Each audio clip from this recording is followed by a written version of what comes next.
Okay. Good morning, everybody. How are you? Enjoying the festival so far? Great. I'd like to, thanks to the good folks at the River Inn here for providing the venue, and thanks to Silos, and thanks to Keith for all your help, and thanks to you for coming. So let's begin. Todd Harris will be running the show today, and he's with Branded Pictures Entertainment. They have about 40 movies that they've produced, correct? They, yes. You. All of them. The entire staff.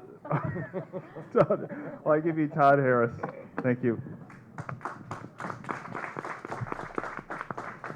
So we're not all here. There are two of us who are going to, in classic Hollywood fashion, barge in about 5 to 7 minutes from now, and it'll just be more exciting when they come. I am going to be your moderator for today, and we're going to really talk about, I think, the current state of what's going on in the film business. But I'm always interested when we do one of these panels to find out who's here and what you want to know, because we could shoot the breeze all afternoon, and it may or may not interest you. So basically, I'm curious, how many people here are writers? Oh, here they are. Here, oh, wait. We have Carnahan's there, glasses here. I told you they'd barge in and make a scene. Here they are, making a scene. Okay. Anyway, we haven't done any intros yet. We're all good. So how many here are writers? How many here are actors? My condolences. How many here are directors? And how many here are that sad lot of producers? There you go. And how many are just kind of like came to look in the monkey, cage and see what's going on? There you go. There you go. Mother of director, my double condolences. Yeah. There you go. All right. Well, good. We have a really interesting group of people here today, and we've got about a little under 90 minutes, and we really want to talk about what interests you. So what I think we'll do is I'll ask everybody up here to introduce themselves very briefly. We have lawyers, we have digital distributors, we have a director, we have a studio head, we've got another director, and a guy who started a film festival up here. So it's a pretty interesting group of people, and we've all had interesting checkered pasts, which we can regale you with. And then after we talk a little bit, I think what we want to talk about is what's going on in the film business. How has it changed in the last few years? I know that Joe and David made a film together about 10, 12 years ago, and things have changed a lot even in that short period of time. And David and I made a movie, about that same time ago, and things have changed a lot. So what I'll do is, I'm Todd Harris, J. Todd Harris. I'm originally from New York. Went to school up at Stanford, undergrad in business school, ran a theater company, went to Hollywood in 1986, scrambled around trying to make movies, and finally made one in 94, and since then I've made about 39 movies, some of them glorious, some of them less so, some of them successful, some of them not so successful. I'm a very active in the independent film world. I no longer sit around waiting for studios to read the script and greenlight the movie, because there are only 7 or 8 studios, and they're only making, by and large, about 8 to 12 movies a year, and that's not that many movies. So anyway, that's my background, and let's start with Joe, and everybody just pick up your mic and tell everybody about yourself. My name is Joe Carnahan, filmmaker, director, did a movie called Narc, Smoking Aces, The A-Team. I just made a movie called The Gray. I'm from this area. I grew up in Fairfield. I went to Fairfield High. Anybody from Fairfield here? Oh, he admits it. Good for you, bro. And I've been, I live in Los Angeles now, and been kind of active in the business since about, 97. I made my first movie. For about $8,000. So I've kind of traveled the whole spectrum of from independent, very very small budget films to very very large budget films, and it's been great. I've had a wonderful run of it thus far. Hey guys, thanks for being here this morning. I'm Logan Mulvey. I have a company called Go Digital. We focus on festival-driven films, narratives, and docs. We try to do a highly curated slate every year, some event-driven theatrical, and then focus heavily on video on demand and digital. And I'm curious, just in this audience, how many people watch films on Netflix? There you go. Good. And buy movies on iTunes? Get your hands up. Good, I appreciate it. So you guys will understand where I'm coming from. Thanks for being here. Hi, I'm Nicole Page. I'm a entertainment attorney specializing in film and television, and I'm based in New York. I'm a partner at the firm Revis Parent Lehrer, and I'm also a proud member of the board of Women Make Movies, and I'm glad to see women here today. I'm glad to be the token on the panel.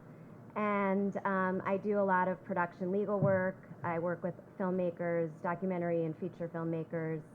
I'm very interested to hear all of your experiences. I'm happy to share some of mine. Done a lot of movies with Todd, and it's been a great adventure. And that's it.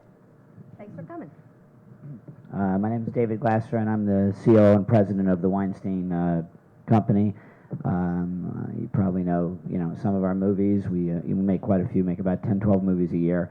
So it's, everything ranging from a few $1 million, a movie like, The Artist, to big movies like Inglourious Bastards and Django. So, and I've had the great opportunity of working with both Joe and Todd, and, that's who I am.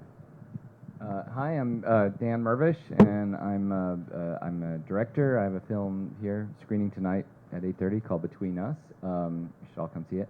And I also started the Slam Dance Film Festival, and I also wrote a political satire novel a couple years ago that did well. That just came out on iPads this week.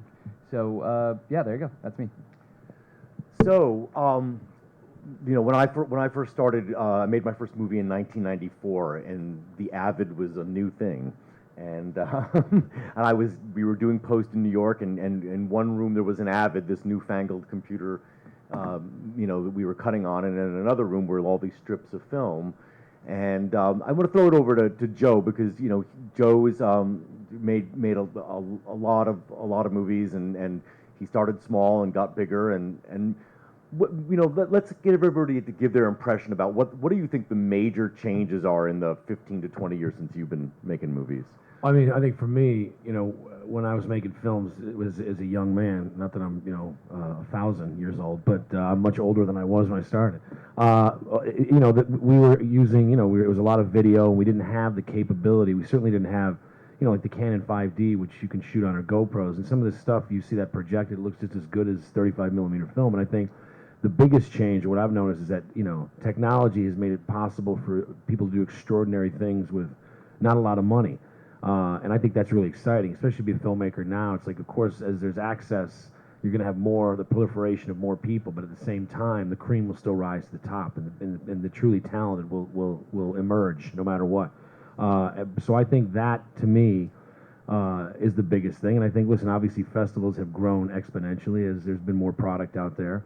But I just feel like it's a hell of a lot easier now to make a film, particularly a feature, for a lot less money. When I was coming up, I remember at Monaco Labs in San Francisco, the first film I did, I used to have my buddy worked there, and he would put all the 16 mil, he put it on the midnight run so that we'd get it really cheaply, but we were shooting 16. I wouldn't shoot 16 now unless it was for aesthetic purposes, but back then, I'd shoot digital. I mean, you could do anything, and some of the stuff the way you can manipulate in After Effects, and even the effects that the Avid will do. I mean, we did stuff on the gray we built in the Avid, and it never changed. I mean, we never went. That was our final. I mean, that was my buddy built wolves attacking a guy, the shadows on the Avid, and that shot did not exist, completely made up, and we did it for nothing. So I think that the inexpensive nature of it and how good the quality is kind of remarkable now. What's interesting about that is that the technology almost always leads the way. So the technology democratized first, which made the accessibility of movie making became much more broad. But what has been lagging, which is why I want to turn the next comment over to Logan, is the distribution world, because. And then I want to actually, pop over to David and Nicole and Dan a little bit about it as well. so it's easier to make a film, but the irony is it's still hard to get real distribution on a film.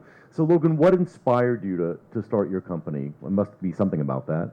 Yeah, I mean, when digital originally came along, I think for us, the important thing was to just amass a major library and go out and get an account with iTunes and get an account with Netflix. But what we saw was that we would make an investment to do the encoding and get the film up and do some marketing, and it wouldn't drive anything. So as it's become easier to make films, it's become easier for people that don't know how to tell a story to make a film. And so there may be tons of films being made, but not necessarily deserving of distribution.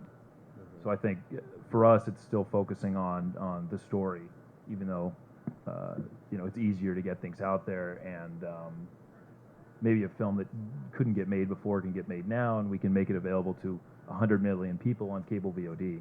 What's interesting is that everybody on this panel is of a certain age, and maybe in this room as well. Now, I have a 10-year-old and a 12-year-old kid. David's got a 12 and a 14, and David's got little kids. David's got little kids too. And you and I watch how our kids watch movies. And, sometimes they watch them on this. I'm like, are you kidding me? So, I want to talk to Nicole for 1 second, then hop over to David and to Dan. I mean, now Nicole has been a production attorney for me on a couple of movies. They were a $4 and a $5 million movie, and we did not make our money back. And in retrospect, if we could go back when we were making those movies again, or even just to distributing those movies, what would you have advised differently than just the course we took, which was a pretty traditional and not successful course?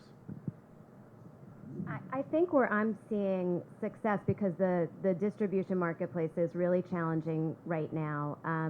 So where I'm seeing success generally with the filmmakers that I work with is when they start from the very beginning, when they're thinking about making their films, they're already thinking about how they're going to sell them and how they're going to market them and how they're going to distribute them. And that's got to really be part of the game plan from the first minute, because it's such a competitive marketplace. There was many more distributors when we all started. There was many more outlets for your film in a sense, in a traditional distribution model, and a lot of those places have folded. So you also have to be thinking creatively about, how am I going to get the film out there? Is it going to be digital? What rights am I going to hold on to? There's a lot of things that have to kind of go into play. And I think with at least a couple of the films that Todd and I worked on together, it was a little bit before we all realized that you had to have that. We thought you could just get a good cast, a good script, take it to a festival, and somebody was going to buy this movie. And it didn't really pan out that way, and it's very atypical these days for it to pan out that way. So you've got to be planning right from the early stages. If you do all this work on a film, you really don't want no one to ever see it. So. Speaking as the guy who was in charge of the ship, I would have tried to have made them for less, and I would have approached distribution a little differently. Now David's in a very interesting place, because the Weinstein Company obviously every year is in the thick of the Oscar hunt, and they will be again this year with a wonderful movie we got to see the other night called The Silver Linings Playbook, which was really just really grabbed me and made me laugh and made me nostalgic and made me best thing De Niro's done in like years. And really challenging material, which is what Harvey does best. So I want to ask David about a multi-part question, which is they make 10, maybe 12 movies a year. They also acquire movies, and they also have a very new division called Radius, which is breaking new ground in the VOD world. Recently had a film called Bachelorette, which I think opened on DVD and then went to theaters and then went back to DVD. So I'm going to ask David to talk about how the landscape has changed and how they're doing it at the Weinstein Company. Well, I think right now, the thing about it is the marketplace has changed. There's always the traditional distributors when you make a picture and we can release the movie. And even if we do it limited, 200 screens, 800 screens, it's a big commitment. There's a P&A commitment, there is marketing expenditure, and you got to really put the muster behind it. And so I think when we look at it, there's only a certain amount of pictures that the theaters can hold in the marketplace, and only a certain amount of pictures that us or Fox Searchlight or whoever they may be buy. The idea behind Radius was two guys that I had followed for a long time, Tom Quinn and Jason Janego. And they really were, I would call, the pioneers of the kind of day-and-date digital format model when they had started Magnolia for Mark Cuban. And the idea behind it is, I think this business is absolutely, their business is going to change the business because it's opened up new doors for everybody to see movies. And it simply goes like this. It's the day-and-date model, or what they call premium VOD. So you have Netflix, and you have iTunes, and you have Time Warner, and you have Charter, and you have all these channels. And what now has become available is we have seen data and exit surveys and everything that we as an audience, maybe on a certain movie, don't want to go pay $9 and get dressed up and go out to dinner. We'd rather sit on the couch Saturday night at home, husband and wife, boyfriend, girlfriend, whatever, and download a movie. And this business has started to take off. Last year with Margin Call, a movie that was nominated for Best Screenplay, was able to do, I think, about $7 million in box office, but it did like $8 million on VOD. I mean, a massive kind of eye-opener. And now, all of a sudden, other movies are starting to happen. We did it with a movie called Bachelorette. We will release, under the day-and-date model, a movie a month for 12 months, and we're releasing, like, big-name talent. Stephen Frear's new movie will be done under this format, which has Bruce Willis, Vince Vaughn, and Catherine Zeta-Jones. We will do Nicholas Renfren, who did Drive, with Ryan Gosling's next picture, under this same model. It's not that it's any better or any different, it's just allowing more audiences to see this type of picture, and you can go into it with a different format. So, and now you're seeing even more so. There was a movie 2 weeks ago, Richard Gere's movie called Arbitrage. Again, did massive numbers. It's going to do $6-7 million in box office, and it's going to do maybe $8 to $10 million in the VOD format. So audiences are now saying, I'm okay to watch a good premium movie on Netflix, on iTunes, on Charter, and download it while they happen to know that it's in the theater as well, because there is still that core audience who maybe, call it on a certain movie, 40 plus, they're going to go to the movies. But as Todd said earlier, whether it's my son or, you know, a 20-something or 30-something, they may want to download it. So this format kind of gives you the best of both worlds. And I think you're going to see more and more of this. Lionsgate has a division now called Roadside Attractions that is just doing this. Same with us. So I think every studio will eventually have a division that does this type of releasing. Let me ask you a follow-up question, though, because you know, the Weinsteins, obviously, like the main studios, have relationships with AMC, Regal, Pacific Theater, all the big theater chains. Now, how are theater chains responding to the VOD model, the day-and-date model? Well, we've actually released in AMC and the big theaters with this type of format, whether it's four-walling or whether it's releasing through them. Here's what the studios don't want. What the studios don't want is that I take the next Joe Carnahan or Quentin Tarantino movie and do day-and-date VOD. They absolutely don't want that. Those Joe makes movies that go into the theaters. They're big, wide releases. They're BIS, butts in seats. You know, they're big pictures, and that's what they do. So I think our promise to them is there's a certain type of movie, a certain type of picture. We'll never go over a certain amount of screens. You know, we're never going to take a 3,000 screen Joe Carnahan release and put it on day-and-date VOD. So as long as I think we play within those guidelines, we're finding that the theaters are more willing on a 200-300 screen release. Maybe you get to 400 screens, but there's going to be a ceiling as to how many screens you can do the day-and-date model on, because otherwise the studios are saying now you're encroaching on, you know, on the business. But they also are seeing, like on Arbitrage, like on Margin Call, like on Bachelorette, the business is working where they can fill screens that aren't being used, and we can obviously make money, and it's a two-way street. What's the release pattern for Silver Linings? Silver Linings will be a wide release. It'll be a limited on week one, and then it will go wide in week two. And the reason for that, the reason for the limited opening weekend is reviews? Look, it's a combination. It's between reviews, it's word of mouth. I mean, one of the things in the strategy with Silver Linings that we're finding, you know, we've seen this with David O's last movie, The Fighter, it's an incredible word of mouth. This is a movie that people leave the theater, you know, and in a time right now, it's like, you know, people kind of, they love the movie, they love the relationship, they love the characters, and there's something kind of fresh and exciting about Jennifer Lawrence and Bradley Cooper. So the idea to go the week before is just to create more word of mouth on the picture, so people are talking about it by the time it comes into the wide release the following week. Got it.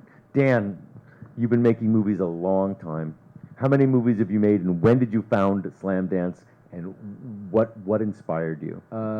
3 or 4 movies I've made, depending on what you believe on IMDb Pro. And we started Slam Dance in '95 because I did a little movie called Omaha the Movie, and it didn't get into Sundance. And at the time, the kind of the paradigm was if you didn't get into Sundance, you were screwed, basically. I had a distributor, a good distributor, tell me they saw the film, they liked it, they said, we'll give you distribution if it gets into Sundance.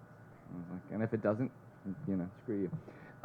So that was it. So we got together with a dozen feature directors and a dozen short directors, and we showed up in Park City the same time as Sundance, across the street, actually down the hall that first year, and just started screening films. And that was at an interesting time in '95. It was when Sundance was sort of, their first generation of filmmakers had been very successful, and they were coming back with their second films, alumni films.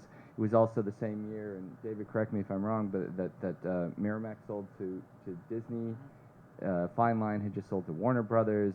Fox launched Fox Searchlight, and it was kind of the Hollywoodization of the independent film scene, which was great for a lot of people. But it sort of left behind this niche of the first-time directors who had been influenced by that, the Soderbergh and Rodriguez and Richard Linklater. So anyway, so we kind of came in and filled that niche and decided to keep doing it.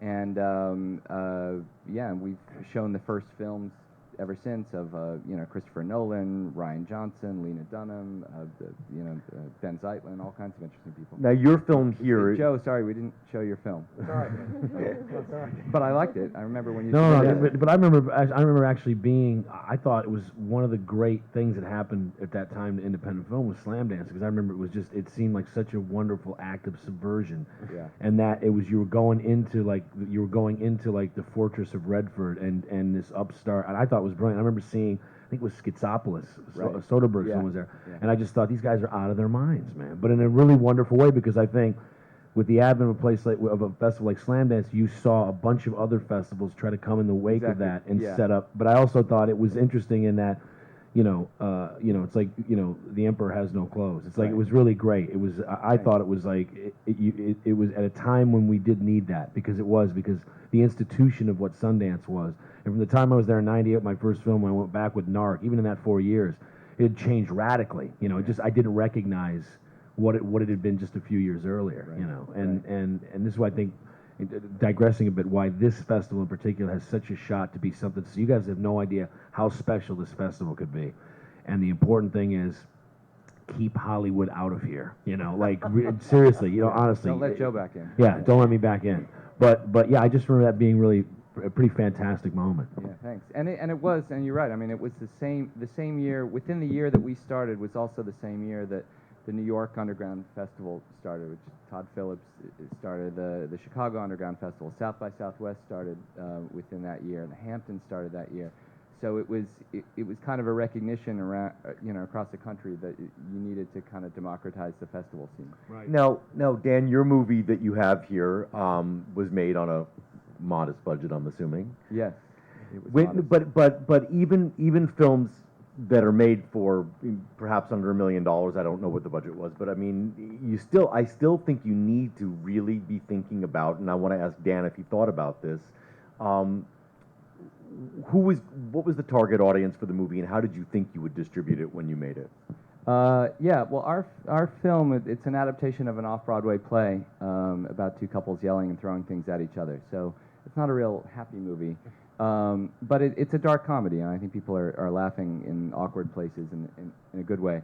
So our strategy was to just make it for as little, because we had tried to make it for several $1 million in 2008, and when the economy collapsed, there was no way that model was going to work anymore. And then when we came back to it after I had this book project, we said, fuck it, let's just make it for as little money as possible. That's actually what we know how to do. I kind of do that. So, but the good thing was it was, and this is really one of the reasons why I did this project in the first place and found a play and sought out plays, was I knew we would get great actors, and we did. We got Julia Stiles and Taye Diggs and all kinds of interesting people, because actors love to chew the scenery, and then you can get really great actors, and especially actresses, if you have great female roles. And then you make it for as little money as possible, and then hopefully the names will drive the sales. Let's hope. Well, And then someone will see it, and then maybe there's an award in there or well, something. let me ask, now, David, you guys still acquire films that are completely done, right? That's why you go to Sundance and Toronto and all these other, and Cannes and all these things. Now, a friend of mine named Steve Nemeth produced a film called The Sessions. It was originally called The Surrogate. So I want to ask David, now this movie was made for $600,000.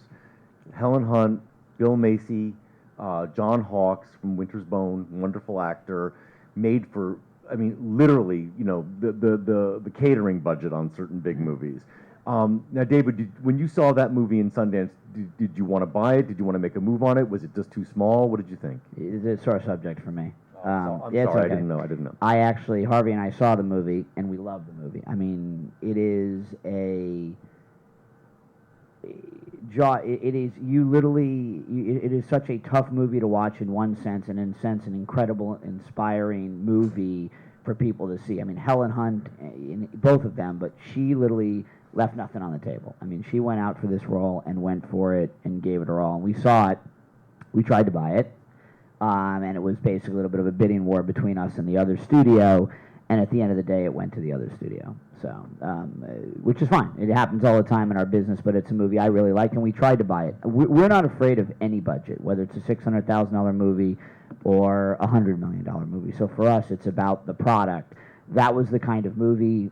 Shame last year. We don't get them all. I'd love to get all the movies, but Shame is one that, was made for a small budget and, again, was a very gripping story that we went after. And then, there's little movies like, when you look at a movie that was made for very little money. Funny enough, it was a French movie shot in America, which was The Artist, which we had, which was a tiny little movie that we saw on an Avid in France. Harvey saw and loved it and knew there was something there. So the budgets don't scare us, and there's great movies being made for $1 million to $5 million.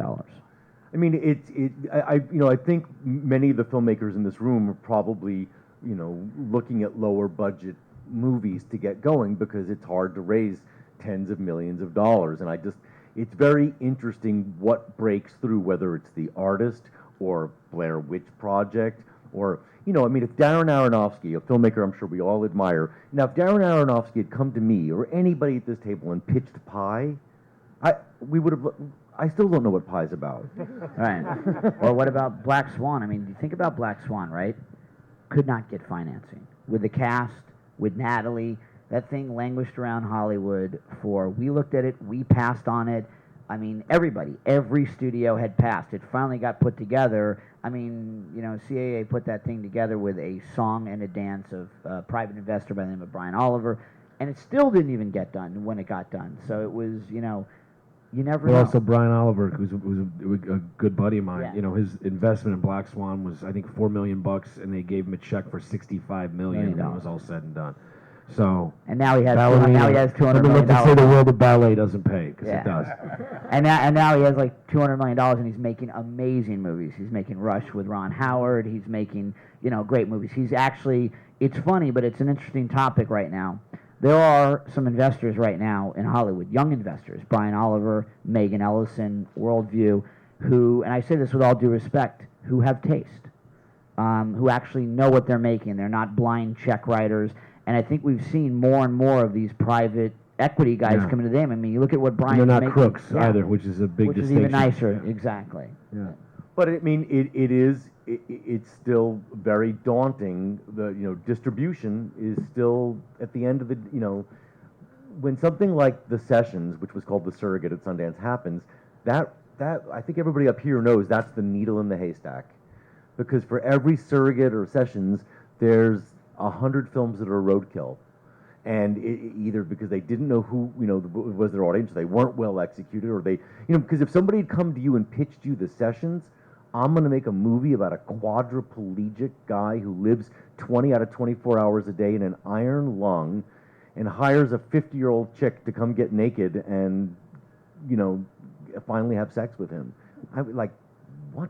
We love those kinds of movies. So I don't know what you're talking about. You know, that's what Harvey sends us out there every day to go find. So that's not a needle in a haystack. You That's just a Friday. described David's weekend. Yeah, that's a Friday night in the Glasser house.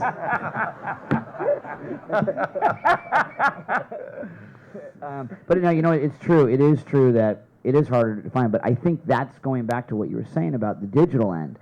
You know, there's great movies being able to now be bought, like a margin call, that would have not maybe been that diamond in the rough, that are now being bought for the day and date model. So it's kind of, it still is a needle, but the digital world is opening it up more and more for some more movies to get out there and to be seen. So.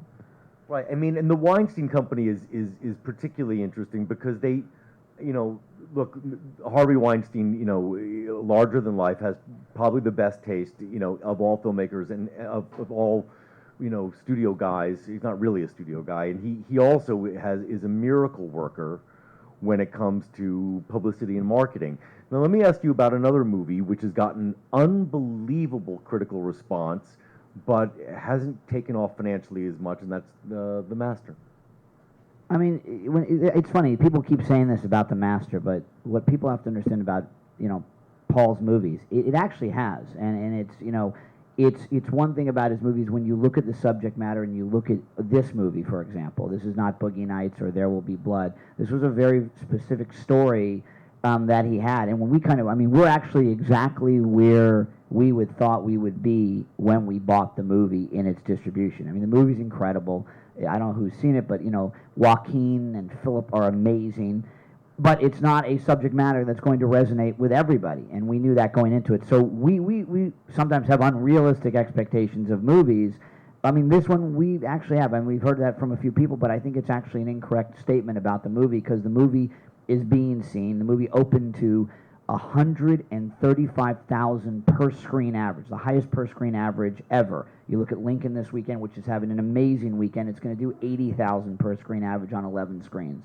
So I think Paul's movie has been received. The reviews have been incredible, and people will find that movie, and we're actually keeping it in the theaters through awards so that more and more people, you know, but it's a slow burn movie. People will find it. People will discover it. Not going to do $100 million, but we never expected it to do that. Let me pop over here for a second and ask Logan. I mean, how, you know, what's the criteria for you when you acquire a movie, and how do people hear about your movies? How can a filmmaker get you to buy the film? Do you give an advance? What's the revenue model look like for a filmmaker, and how does anybody hear about it? Those are a lot of really good questions.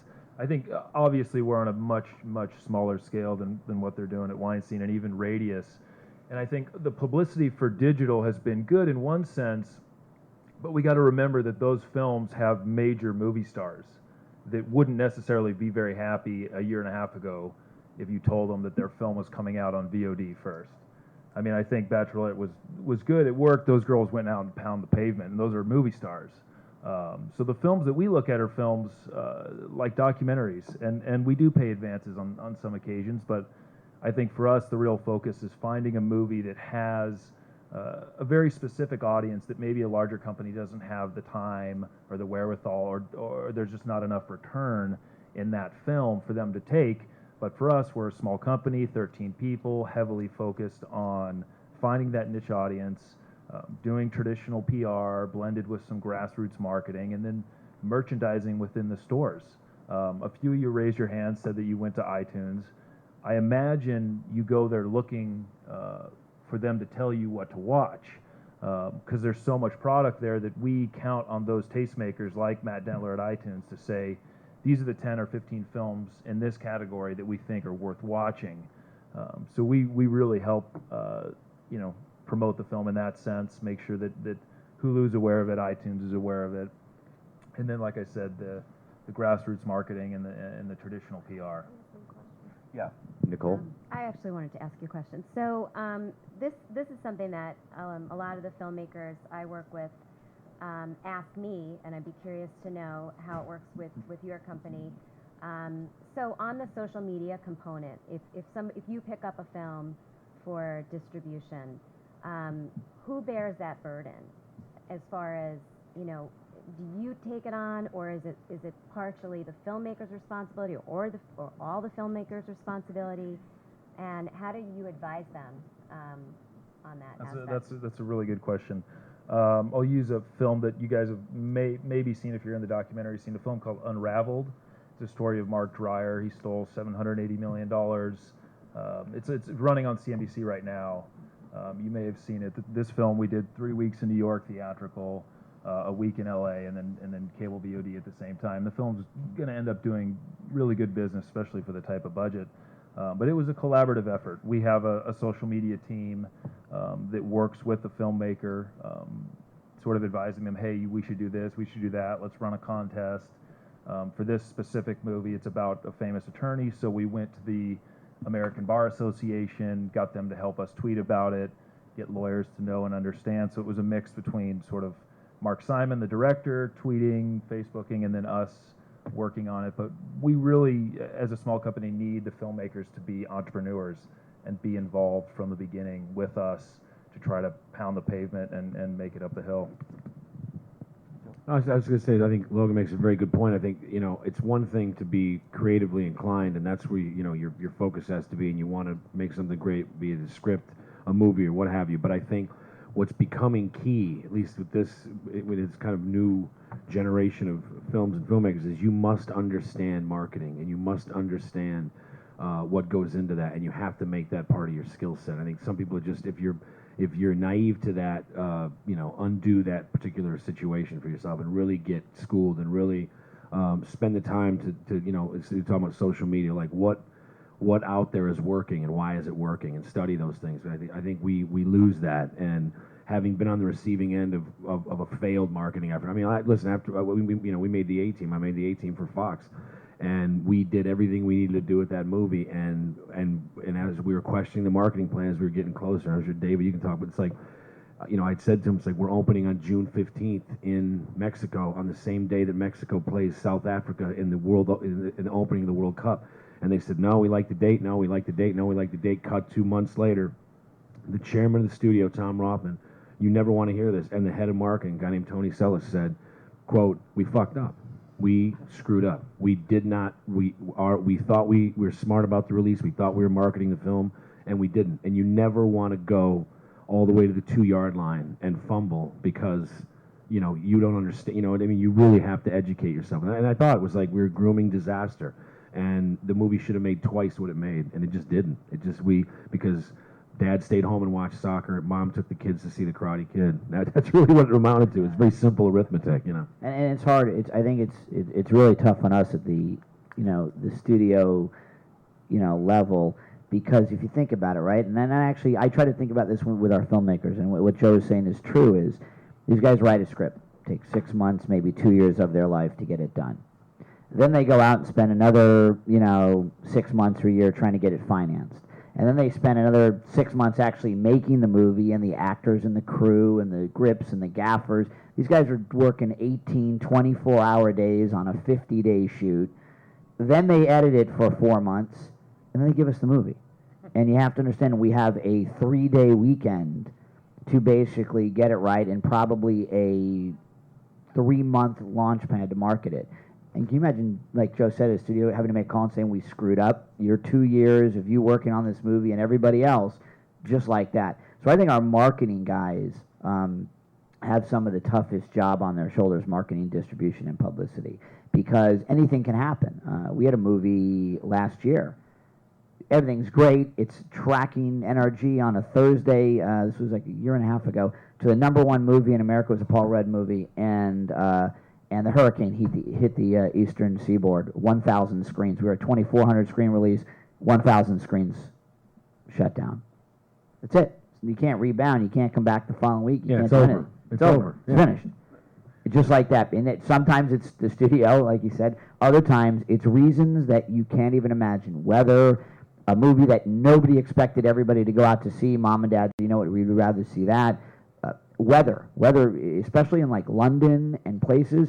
London is gray and it's dreary and it's cold, and box office is great because people want to go. We open a movie, it's 88 degrees that weekend.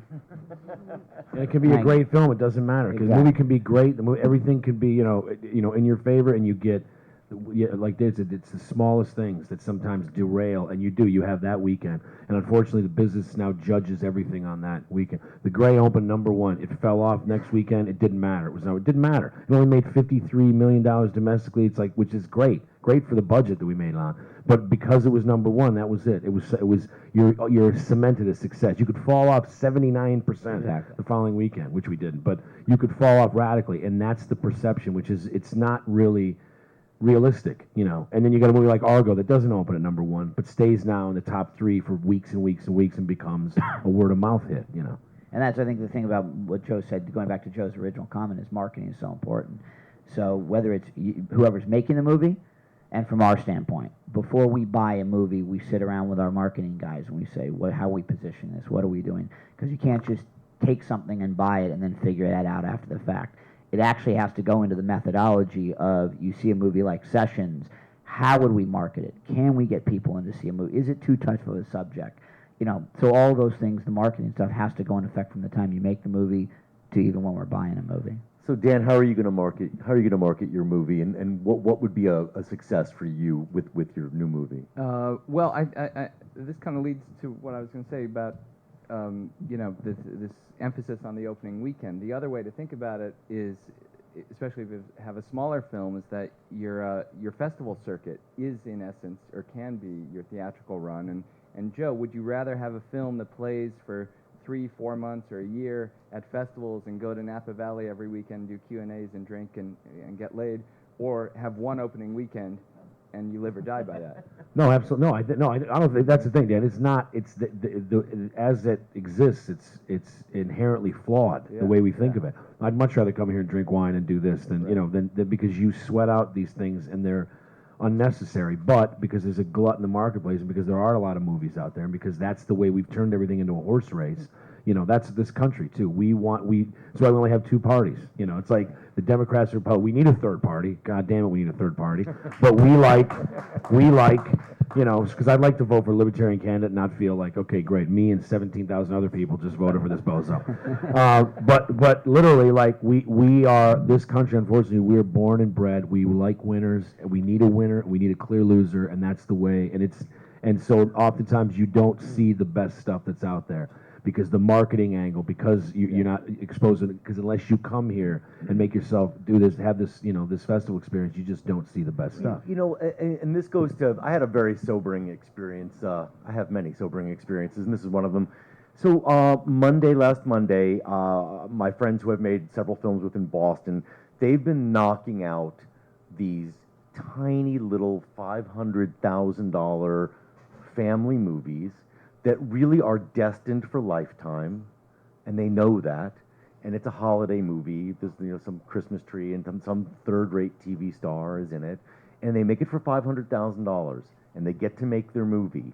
And Lifetime buys it for a couple $100,000, and they know, Walmart may pick it up, and they know that they've got their international deals. David can tell you. David has a lot of international experience. He can tell you that what drives sales for many movies is international TV, and so they made this $500,000 movie, and they're in the black.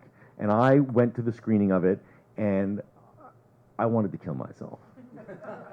I got there late on purpose, and I didn't go sit down. I kind of stood in the well over here to watch it, and I thought I'll just so I can talk to the director later and say, it looked great, or what an amazing job you did for that price, and I found myself like cruising ESPN.com on my phone looking for scores of games I didn't care about because I couldn't believe it. Now, on the other hand, I spent 3 years raising close to $15 million to make and release a Mighty Ducks type of movie set in the lacrosse world. And I have 52 investors. I know David's like sniggering. I have 52 investors. And we had it one time. Joe and I had that one time. 54, I think. Right. Yeah. And I raised money over 3 years. We made a lovely, lovely movie. I didn't, idiotically. If I could go back and do it again, I would not have rushed the movie into the marketplace in May because it's lacrosse season and I'm about to get clobbered by all the blockbusters. I would have waited. But we thought we have to release this movie during lacrosse season. And we put the movie out with a company called Freestyle, which is a company you can hire to release your movie. They did a nice job. We had 130,000 Facebook fans. We had all the luminaries, and there'd never been a lacrosse movie before. It was called Crooked Arrows. We had Native Americans. It was true. We had a semi-star in Brandon Routh, who was Superman a few years ago, so somewhat recognizable. And we made $1.8 million at the box office. And for some independent films, that's not terrible. But for us, when you got $14, $15 million at stake, and all this energy and all this work went into it. I made a nice movie. So who's the winner? The shitty little Christmas movie that's going to play on Lifetime, and they're going to probably make, double their money on that movie. Or am I the winner? But who did you make that movie for? Because we know who they made that movie for. It I wasn't thought I thought I made this movie. I found out when I tested the movie who I made the movie for. It was a family-oriented movie. The critics were mixed on, but audiences really liked. Young boys, 8 to 14, really liked it. And there'd never been a lacrosse movie before, and my economics were, there are 10 million people in this country who like lacrosse. They've never had a movie before. This is a family-friendly, first-ever lacrosse movie. I can get 10% of these people to come see my movie. Wrong. Yeah, but I think that's different than, you're saying two things. I think all of us here you're in the quality movie business. I meet these guys all the time that do this. They do it. There's guys that do it for the religious type pictures, the family type pictures, the Lifetime pictures, and they make them for a certain price. They're not worried about the quality. They're in the volume business. They're in the schmata trade business. They're in the chair business. It doesn't matter. And that's how those movies are being made. I don't see longevity in those business models because I've met with these guys and literally sat down. I looked at a business model 3 weeks ago on a company, and I said, how these guys are pounding out exactly these types of movies. These guys are making $10, $15 million a year. But I literally couldn't even get through the first 6 minutes of the trailer. I didn't want to see the trailer of their movie, let alone the whole thing. They're awful, but they're filling slots. As digital expands, as Lifetime has 4 channels, as Starz has 3 channels, they need content. I think what happens is, and even with Netflix as well, I mean, you go and you look at what is going on with a lot of the digital providers, but I think at some point, the quality will have to rise to the top because you can't have hundreds of movies like that out there. I just don't think you can. There'll be a niche business. There will be people who watch them, but the movies have to have a certain quality at some point to them. They can't be all like that. I agree. Well, look, we've been talking a lot up here. I think we can talk more. I have no doubt.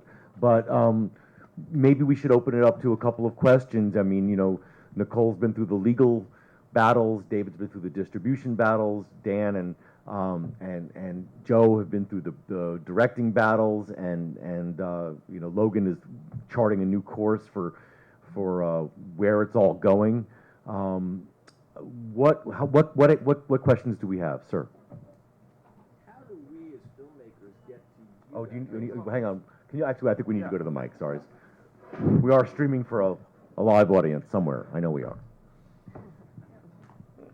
Question is, how do we as filmmakers get to you guys?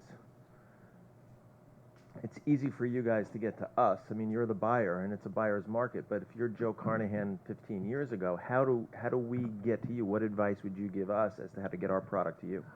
I want to take that and then let somebody else riff off of that. I mean, David probably has the most people of anybody up here trying to get to him or to get his attention, and the guy can only work. I mean, the one thing that everybody on this dais has in common is a very high energy level. Okay, David probably vibrating at the highest of levels.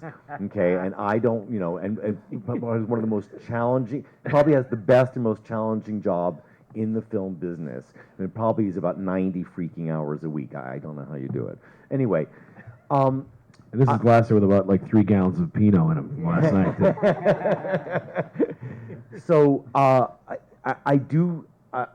respect that question, and it's really a bigger question is how do what's happened since anybody can pick up a camera and make anything, there's just too much crap out there. There's too much stuff.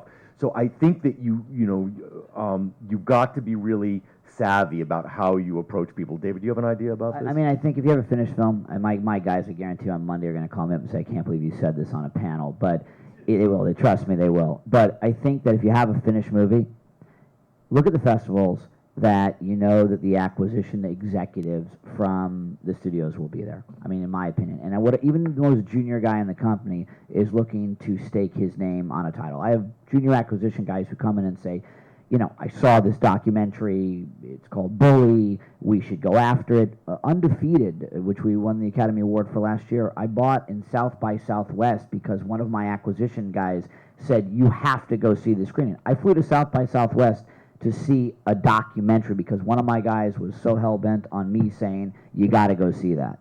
So I think that, looking and trying to find out who the acquisition guys are, not even the top guy. Go find one of the guys, get your movie to be seen, go to those film festivals. If it's finished, that's how it gets done, at least on the festival circuit end. So, I mean. But I do think, one of the things that I'd like to think I can be helpful with is I've made films with a number of out-of-towners.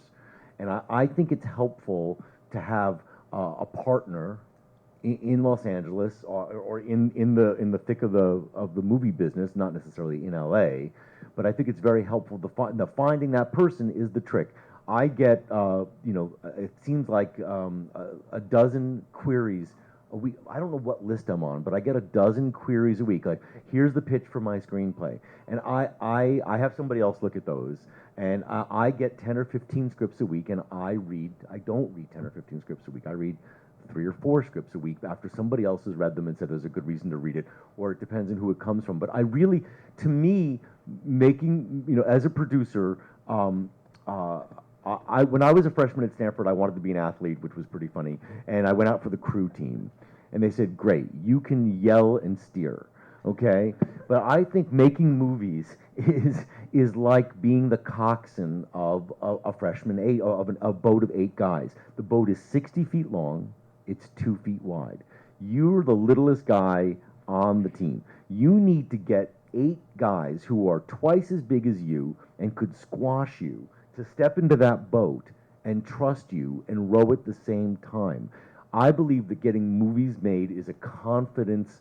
Not a confidence game, but it's a con game. Yeah. I think you need to build credibility, and that's why was one guy with 110 pages of script. What does he do? How do you get that script read? Now, you can, fortunately, just like there are film festivals, there are screenplay contests, and you can apply to the Nickel Fellowship. And guess what? I read 3 scripts, at gunpoint. I read 3 Nickel scripts, and one of the ones I read won this year. So what's your... No, I mean, I think Joe, I'll give you a perfect example that happened, and Joe, I got to second what Joe said earlier.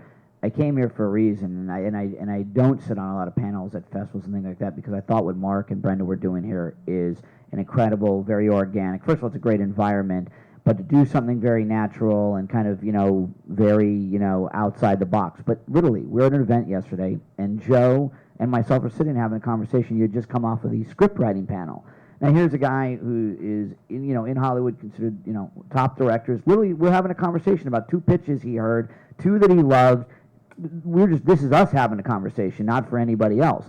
So there are ways to go to the festivals and do things like Todd is saying because it works. Joe literally walked out of that and said there was 1 or 2 things that he had heard that There's a guy, Ken, I'm going to read this guy's script. It sounds fantastic. And when he came to pitch it, he probably had, and I told him this too, it was probably, it was not like, he's a very kind of mild-mannered guy, and it didn't matter. I told him this. I said it was not the most flashy pitch I've ever seen. He just had the goods. And that's what matters. And I think he knew that. He knew that the story was intriguing and really cool, and no one had heard it. And that, in and of itself, was enough for people to go, wow, I didn't even know that happened, And it was, so it was very smart in that way. And I think, again, to answer your question, I think the cream will always rise to the top. If you've got the goods, you'll figure out a way to get it, I say this all the time, and listen, I'm sure I'll be inundated, but if you send stuff to CAA in care of me, I get it. I get big packages at my office at RSA. I get big packages with CAA with submissions, and I'll read them. It's like, who do I send it to? Just send it to No, I I think mean, sometimes it's valuable to the source of who's submitting something to me or how somebody gets to me. If Nicole called me and said, "I read the script. You really should take a look at it." Now, I don't know, Nicole. How do people get to you? If people, you must have things coming to you randomly all the time. Well, I mean, for me, it's a referral business mostly, but, I think people, it's a lot of it is just, it's coming to places like this, it's expanding your network. I mean, I've developed relationships over the years, so I can be helpful to clients because I know somebody at HBO that's going to look at their movie and things like that. So, but, 10 years ago, I didn't have those relationships. You have to just keep putting yourself out there and get in front of these people and meet people and then as if you have good stuff, we're all saying the same thing. Well, I also think go ahead, Dan. Go ahead. Question for David: to what extent do you, on the acquisition side, do you pay attention to the sales reps and the agencies? We do quite a bit actually, especially CAA. Some of the leaders have literally now. These guys started out, a lot of these agencies, whether it was CAA or William Morris Endeavor, with maybe one guy in that division. Now you've got Rogue and Micah. You got 10 guys who are literally out there. So we listen to a lot. Do you pay attention to ICM at all? I do. I'm an equal agency. He doesn't really, Dan. He's lying. I do. I do.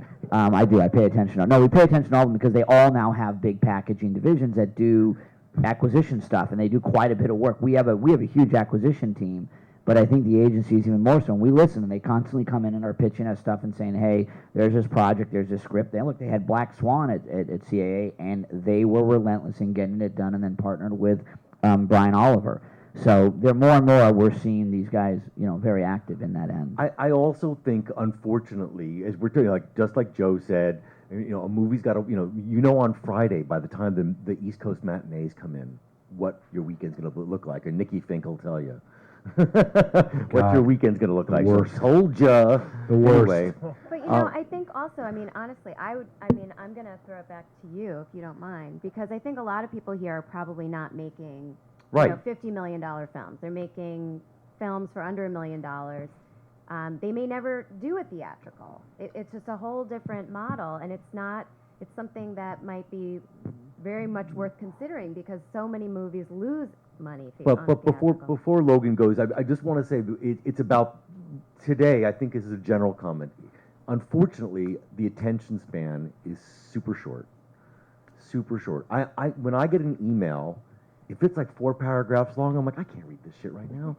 4 paragraphs? I gotta skip to the next one. So it's really phenomenal what a brief period of time you have to capture somebody's interest. They talk about the elevator pitch in Hollywood. You're on the 25th floor and you got to have somebody sell them on the movie by the time you get to the first floor. Maybe a little more if you go to the garage. But it's really, I need to have, in a sentence, in a couple sentences, something has to catch my attention. And I think that's true with marketing, and I think it's true with pitching. And every time I make a movie, I've got to get these 8 galoots into a boat. And I got to get a director, I got to get an actor, I got to convince people that I've got money or that I can get money. Do I get the actor or do I get the money first? It's the chicken, it's the egg. And whether you're making a movie for $50 million, and dealing with major international stars like David, or you're making a small movie like Dan just made. Dan got really nice stars in his movie for a really low budget. It's a huge budget. Sorry.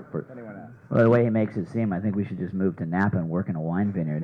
This movie business is screwed. Glasses going to vineyard. Buying a vineyard now. I'm up here. I don't want to go back. Wine. So exactly. Me, Less treacherous. Carnahan and Glasser. It'll be a good winery. Let's see. And let's other questions from the floor. Please step up to the mic.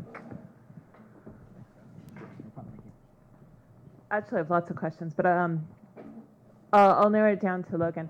I'm an actress and I work mainly in independents, and I just signed a contract for a film, and it's the first one that I've signed that part of my contract is to actually tweet and Facebook.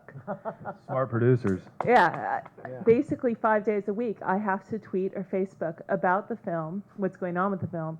Do you think that's going to be the future? I mean, David's going to put that in Denzel's contract. It's a great idea. Smart guys, actually. But you know, we see it. I mean, I don't see it in features yet, but we do it in our TV world. So whether it's Project Runway or Mob Wives or any of the shows that we're doing on reality, especially on reality TV, we do actually do that. We actually send our talent to what we call media training for how to tweet and how to Facebook and how to do these things. So we are doing it in TV. I haven't seen it in feature yet, but maybe it's worth a shot. No, it sounds good. I was thinking. When we buy a movie from a sales agent, one of the big conversations we have is the talent on board to tweet, to Facebook, to interview the whole nine. We just had a movie with Josh Gad, who's going to be a superstar here in a couple of years, and he did the movie for a favor, and now he's on his way up and wouldn't tweet about it. And it's a really nice comedy that nobody here is probably going to get to see unless they go to iTunes under the comedy section. Why won't he tweet about it? He's got his own show. Because his reps have told him not to, and yeah. Wow. Which is unfortunate. But I think it should be a mandatory. I think it should be. Listen, I have a Twitter account. And it's largely it's a great. I use it as a marketing tool and to to take shots at my enemies and That he does. make off the cuff political remarks. It's amazing, by the way. No, I haven't but read it. It is great. No, It's but good. also I think it's a lot of debunking. I mean, there's unfortunately people in this business who don't belong in this business, who are ruining this business for a lot of people, and I think that's it. Like social media, it's like anything else. It's like if I got that hatchet, I'm going to throw it. If you've earned it, I hope you get it right between the eyes. So by the same token, that can be a very if I sign you a contract, absolutely I want you on Facebook, and absolutely I want you on Twitter, and it's got to be, but also say this, don't say that, and I think that's how we. Listen, that's how we connect with people now. That's our neighborhood is Twitter and Facebook, And you can get a great following from it. I mean, we've actually found great directors and great guys. I don't know if anybody's heard about this guy, Freddie Wong, who is incredible. I mean, what he's done. This guy was making $7,000, not even, that was a big one. At the time for $1,000, he was making, cameras, to shooting movies on his phone camera. And he went out and he started tweeting and building an audience, and he did launch them, and by his second or third $5,000, $7,000 movie, he had 1 million people, watching his stuff organically. Just found an audience on YouTube. And now I think his most recent one, he just finally did a show. He spent $1 million on it. It had 40 million people on it. It's incredible. it's amazing. I mean, that kind of following. You have another question? I just wanted to go for that because you said that you offer training for that. And what I have found is, I mean, okay, I'm a computer nerd, so I've been on computers for many years and stuff, but I would love to go to a class where they're actually teaching you about the right things to say and the wrong things to say when you're tweeting and things. And I was just wondering if, Logan, your company, for example, because most likely most of my films would probably go your direction, if you offered a class on what would be the correct way to market. We don't necessarily have a specific class, but we do have a girl that runs our digital marketing division that will sit with filmmakers and the talent and say, here's where I think you should say things and why. There's the programs that you can set up tweets and Facebooks like a week in advance. And so she'll sit with them and say, like, on this day, say something about this, on this day, at this time. Logan. Oh, that sounds No, great. it's Yeah. all real time. Oh, it's all real time. That's right. Yeah. You're doing it. You're always What are you doing, bro? It's all at the Weinstein Company. When we tweet on our talent tweets, it's on that day. Logan, I think I'll check that out. Come Thank on. you. What are you doing? Next question. Sorry. Anyone? Here you go. Hi there. Thank you. I'm a writer-director, and my feature's playing in the festival. And I've been traveling for a few months now, and I find that the audiences have been very surprising to me. They weren't necessarily the audiences I was expecting when I made the film. So I have a general question for all of you. If you find that the movie-going audience has changed over time in your careers as well, or that there are a lot of sort of unexpected trends, like more women are going to movies now, versus 10 years ago, or if you find that there are sort of any subtle changes that you're feeling are happening. I mean, I think, listen, my son's 15 years old, and I tried to watch Lawrence of Arabia with him, and he couldn't make it. It's like, and he loves films, but it's like, I think I think it's crazy because it's completely contradictory to what I'm about to say, but I think audiences are dumber than we think they are, and they're smarter than we think they are. It's like, it really, sometimes something will open, like, why in the hell is that movie doing what it's doing? And so, but I think it's funny. I think that the audience that once really appreciated, like, we always go back to the 70s, like the halcyon days of, like that was when we really made great films. But I think that audience now has largely migrated to television. You see it with shows like Breaking Bad, and like I fell in love with this show Luther on BBC. It's like brilliant show. Like, but I think that I think people, and you were talking about earlier, like David talking about arbitrage. Those are films you want. Or Margin Call, which I loved. I saw Margin Call on DirecTV. I love that film. That's not a movie I would have gone out and seen. So I think there is a shift, and I think the only thing that's alarming to me about it is now that Disney owns Lucasfilm and Marvel, and is everything going to be an Avengers, Star Wars? I mean, is that going to be now? Is it going to be like you have the very, very rich and the very, very poor, and there's not going to be a middle class anymore with films? That's why there's the Weinstein Company, Yeah. so not everything is a Men in Tights. Well, I think to Joe's point was, I think a lot of studios, my guys, Harvey and Bob, they kind of created that alternative world, when Sundance and even, beforehand, kind of giving an opportunity for other movies out there. And then everybody had it. Every studio had a division that was a Miramax-style division. Now a lot of studios have shuttered those divisions for these kind of bigger tentpole pictures because they figure, look, that's their business. They know how to go out there and take an Avengers, and would they rather make $800 million on an Avengers than $45 million on, or Juno, or $25 million on Billy Elliot. We love the single man business. We love the Blue Valentine business. We love Bully. We love these kinds of movies because they're great. And there's a hungry audience. I will say it very clearly, a hungry audience for these kinds of movies. But the trends change by all kinds of things. For example, we found during King's Speech, and we were doing market studies during the time, during where the economy was, people didn't want to see anything with a bad ending. If you had a downer ending, you could have had the greatest movie on the planet. Nobody wanted to take their money that maybe they could have gotten their kid a new pair of shoes or something with and go out. So they wanted to go there for the escapism. And so you had to really think about that, right? So we do follow the trends. I think, trends, do shift. I do think, as Joe said, there's a complete shift to kind of the bigger tempo. I have an 18-year-old, a 15-year-old, 9-year-old, and they want to go to those big Avenger movies. That's what they want. I've been trying to get my kids to I took the AFI 100 list, and I said I'm going to make my kids watch all those movies. Yeah. I maybe got a Godfather in there, but I put up Singing in the Rain. They looked at me like I was nuts. But, that's how maybe me and Joe, or, if all of us here were raised. But so I'm trying to do that, but they don't have any interest in that. And it's very interesting that, if it's in black and white, forget about it. It's like it's 150 years old. Like, what are you talking about? My son loved the artist, though. He loved the artist. So it's like, I think, again, you know what? The color version, though? Yeah, because it's Ted Turner. It was the colorized version. No, but I think it's like, listen, like with everything, if you can engender in if you continue to make quality films, and I think 2012 has been an exceptionally good year for movies. I think we've got a lot of really great movies out there, and that's rare.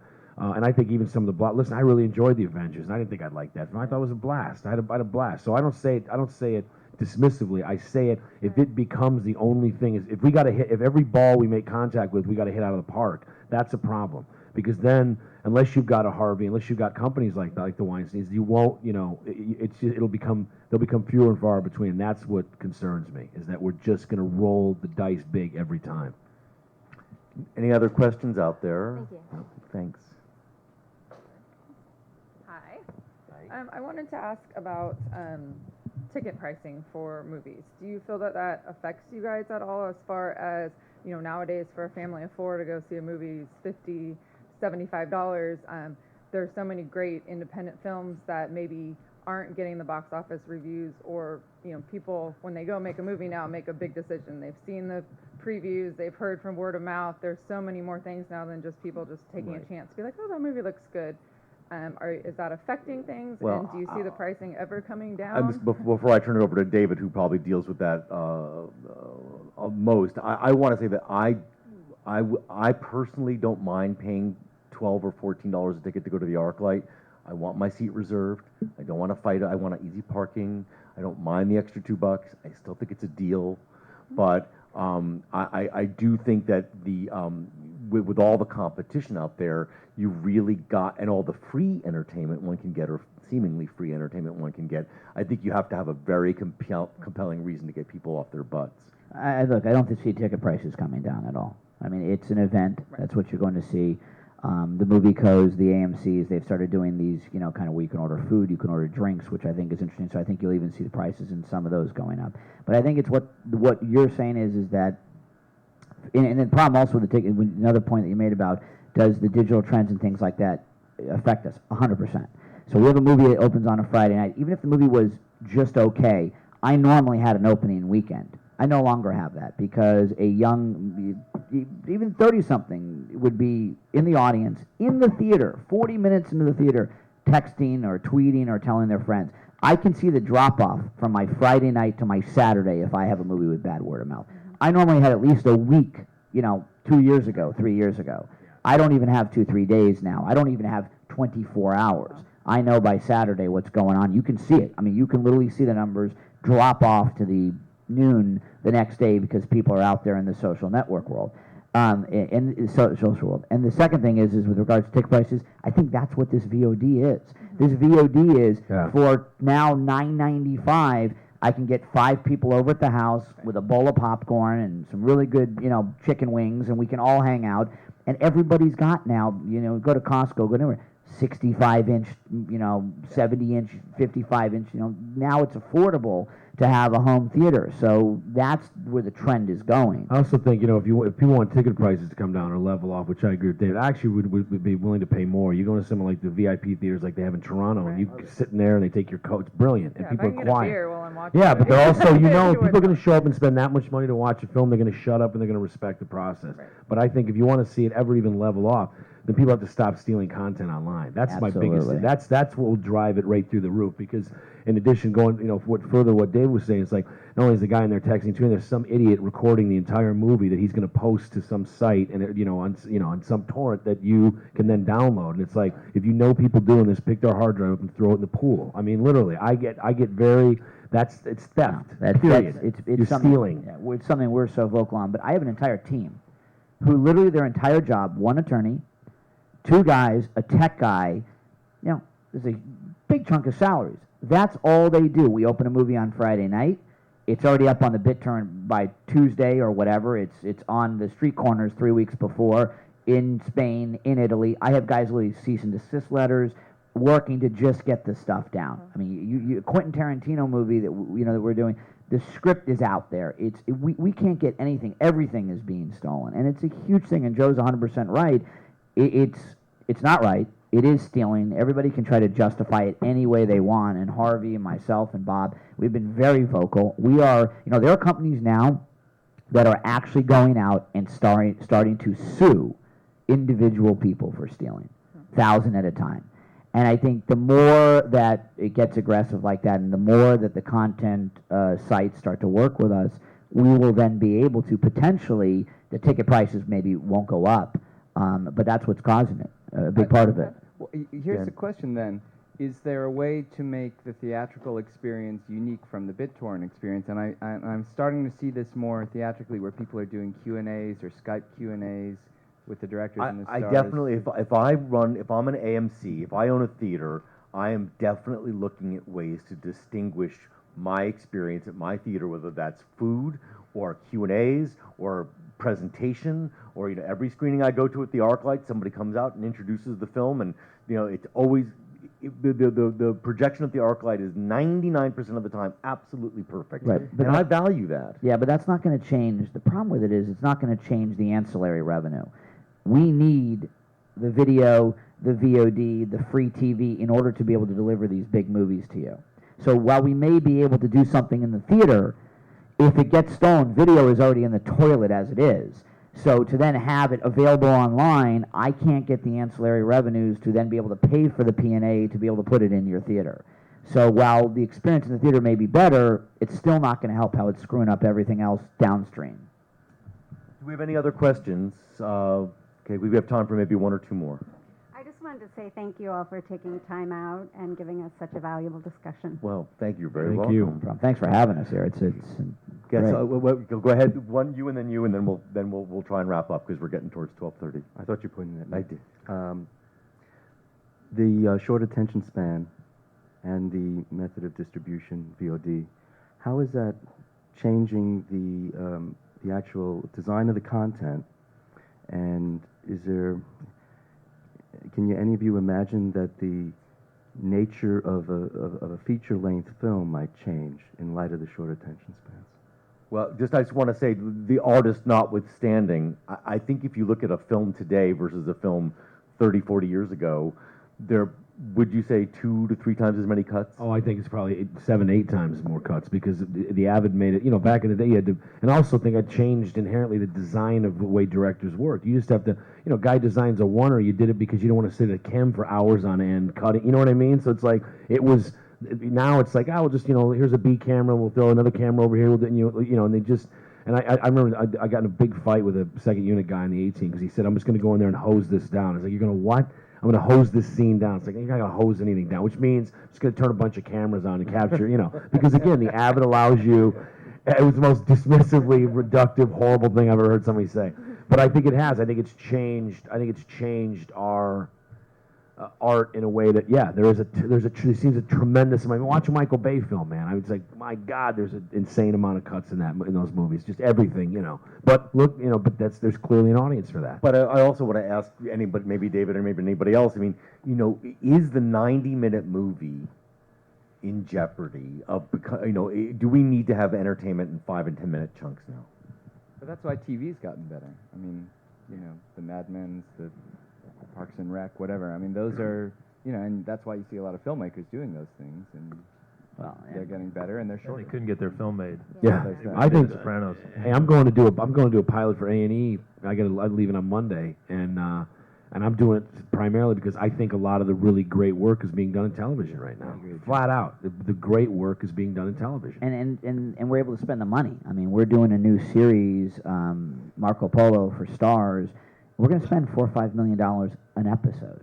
So real money is going into TV to kind of do these incredible content like what Joe's doing, and we're also seeing more directors like Joe come over to TV because they know they can actually now get the quality that they want, they can get the style that they want, and there's an audience for that. So, you know, and I think that, you know, attention span, look, yeah, I mean, it's something we're definitely looking at, and we're definitely, you know, studying and watching and seeing.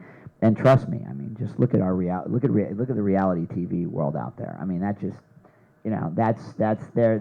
It's one. You know, I say to my reality TV guys, I have a motto in the company: if you think you're going to get fired by pitching me this idea, bring it into my office. I mean, listen, I'm horrible. Like, I remember, I got suckered into the whole thing, and like my wife's like, "Hey, let's watch Real Housewives of Atlanta." I'm like, "Babe, I cannot. Are you kidding me?" And then 5 minutes later, I'm like, "Is Sheree gonna get her clothing line off the ground?" I mean, it's horrible. I did the same thing, and I mean, it's absolutely horrible. And it sucks you in, and it was really funny. I used to always say to my wife, "I cannot believe you are watching that. You are destroying our children's brain cells." And I used to preach. And then we opened a reality TV division 3 years ago.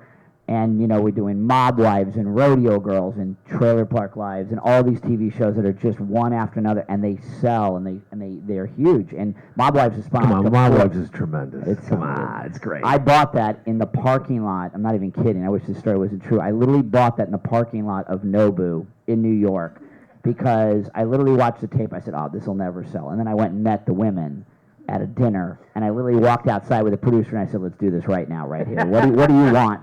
And that's how I bought the show. But it is true. But that's just showing that we want something quick, we want something fun, we want a little enlightenment. That's on the reality TV side. But I think the really interesting thing is what Joe and others are doing, which is these big, you know, Breaking Bad or Hell on Wheels or Mad. These are great shows. I mean, Boardwalk Empire. I mean, you know, these are great quality shows being brought to us on TV. So it has a connection, right? If I can get that kind of entertainment on TV, then when I go to the theater, it's really got to be something incredible. So there's a correlation between the two. Last question for you, sir. Yeah, I have another question kind of along the lines of illegal content. Do you find that is affecting your release schedules at all? Because there's kind of, you know, you might have a movie in limited release in 1 week and then, you know, wide release the next week. Or you even have some movies, I think, Cloud Atlas, which is really suffering right now, is doing this. They release in the U.S. and then they don't release in other countries for 6 or 7 months, and I think that makes it a lot more susceptible to kind of illegal downloading and things like that. Do you think that's going to affect kind of how I you think do it's, those I mean, things? David, you know, this, I'm sure this affects internationally how you guys, and I think, listen, you saw like Battleship opened overseas in all these territories because they knew they were going to take a bath. Everybody's like, oh, that was a flop. That was a flop. They made $340 million worldwide. That's not a flop, you know. I mean, listen, they spent $250 and whatever. So, but I think it will. I think it changes inherently how you have to do things because they're trying to beat piracy, which is an immediate. I remember I was in Amman, Jordan, and the day Wolverine opened, right, or the day they were already there's already videos. They already had the artwork. I mean, it's extraordinary. Like the levels they go to. I thought it was like this can't be on DVD already. No, it was completely like homemade mom and pop operation, but it looked remarkable. And I'm thinking, God, that's a lot of work to go to. And the quality is great. I mean, some of them are HD quality. You know, we're like, how's it getting out of the lab? Where is it? This is not some guy in the back of the theater with a handheld camera. We see those, but we'll see HD versions of our stuff in China and other places. And we, you know, we're working with the various people around the world. To answer your question, 100%. We are staggering schedules. We are looking at things of when we release, how we release, when it goes out internationally.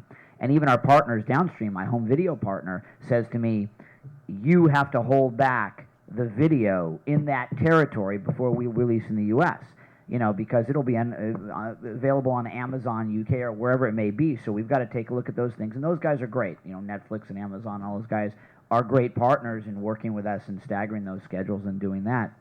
I'm wondering if it's going to get more day and date. I mean, everywhere at once, especially for big studios, because they know the minute it's out, and it's getting copied and distributed, so that you're just going to go in every territory. And it's really difficult because you can't get your stars there to market and all the different. You know, that's why they do it too. That's why you go in different territories so you can get them there to publicize the stuff. And if you got to go day and date, it's like, my God. I mean, it's a tremendous burden on the studio to have to do that, but it's one of the only ways to combat what has become the norm, which is stealing. And the problem for us is we have a problem. You know, it works great when it's like Joe's, you know, wide release, 3,000 screen movie, but we release a lot of movies on what we call a rollout. So, you know, we'll go 50 screens, 300 screens, 800. We'll roll out from November 24th. We played The Artist. It was still in theaters in February. King's Speech was the same thing. It was still in theaters in January.